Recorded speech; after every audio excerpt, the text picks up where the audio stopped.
10 տարվա դադարից հետո Կապանում կրկին կարատեի առաջնություն անցկացվեց։ Սյունիքի մարզի ֆեդերացիան էր նախաձեռնել ու հանրապետության տարբեր քաղաքներից 80 մարզիկներ հյուրընկալել։ Արմեն Գրիգորյանի խոսքով տարվա ընթացքում 10-ից ավելի մրցաշարերի են մասնակցում կապանցի մարզիկները, ինչպես երկրի ներսում, այնպես էլ նրա սահմաններից դուրս։ Ի վերջո Կապանում ավանդույթը վերականգնել է պետք, ասում է։ Հայաստանի ազգային կարատեի ֆեդերացիայի կողմից որոշվեց, որ վերսկսենք մրցումները Կապան քաղաքում եւ հենց նախաձեռնությունը եւ մեր Սյունիքի մարզի կարատեի ֆեդերացիան են համատեղ Հայաստանի ազգային կարատեի ֆեդերացիայի։ Վստահ եմ կարատեն Կապան քաղաքում զարգացնելով մենք կունենանք ավելի լավ մարզիկներ։ Ճիշտ ասած իմ այցը երկրորդ անգամ է Կապան քաղաքում, առաջին անգամ եթե չեմ սխալվում 12 կամ 11 տարի առաջ է եղել ու շատ գովելի է այս փաստը, որ հիմա երկրորդ անգամ կրկնվում այս քաղաքում ու ճիշտը որ ասեմ բոլորս հյուրընկալ մեզ դիմավորել են բոլորիս ժպիտով ջերմ ինձ բախտ է վիճակվել մասնակցել համ առաջին մրցաշարին Կապանում կայացած համ 11 տարի հետո անց երկրորդ մրցաշարին եւ հուսով եմ որ այս մրցաշարը ավանդական եւ շարունակական կլինի, քանի որ Կապանը ունի լավ կարատեի դպրոց, Կապանը ունի լավ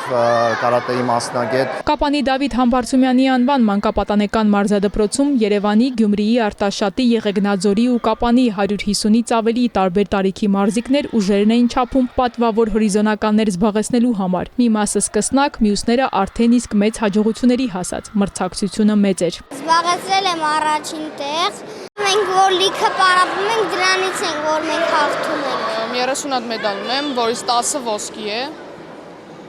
Ունեմ գավաթներ նաև,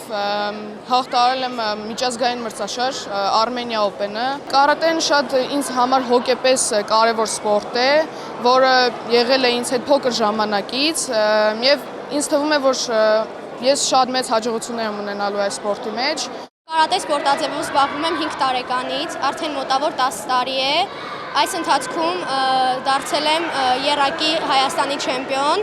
նաև Հայաստանի գավաթակիր եմ։ Հայաստանում ընդհանրապես կարատեն այդքան էլ աղջիկների շրջանում զարգացած չի, այլ երկրներում աղջիկներ ավելի շատ կան, բայց ինձ թվում է, որ պետք է աղջիկները մտածեն զբաղվեն սպորտով, որովհետև սպորտը դա ապրելակերպ է։ Հարգանքս բոլոր սպորտաձևերին ամենն ազնվությամբ ասեմ,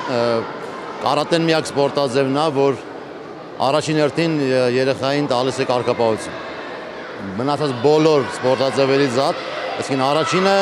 շեշտ է կարգապահության վրա, իսկ հետո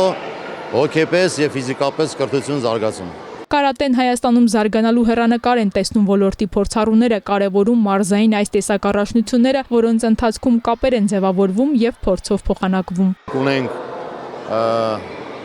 առաջին անգամ մեծ ասակների մեջ աշխարհի բրոնզե մեդալակիր, նախկինում ունեցել ենք Եվրոպայի չեմպիոն, ունեցել ենք մեծ ասակների մեջ բրոնզե մեդալակիր 2 հոգի, որը որ կայացել է Երևան քաղաքում անցած տարի ու հաջորդ տարի եւս լինելու է 14-ից 21 տարեկանների մանկապատանեկան Եվրոպայի առաջնություն, որի համար մենք մեծ մասշտաբով պատրաստվում ենք։ 25 թվականին ամենագլխավոր ձեռքբերումներից մեկը նա էր, որ մենք ունեցանք Հայաստանի հավաքականում 3 մարզիկներ, Նանե Հարությունյանը, Նարեկ Սարգսյանը եւ Գևորգ Հակոբյանը, որը մասնակցել են Կիպրոսում կայանալ Եվրոպա առաջնությանը, դա մեզ համար ամենակարևոր ձեռքբերումներից էր, քանի որ դա երկար տարիների աշխատանք է, քրտնաջան աշխատանք։ Առաջնությանն աչքի ընկած տարբեր մրցակցային տեղեր զբաղեցրած մարզիկները արժանացան պատվոգրերի ու մեդալների։ Հերմինե Միքայելյան, Տիգրան Թումանյան, Սյունիք լուրեր։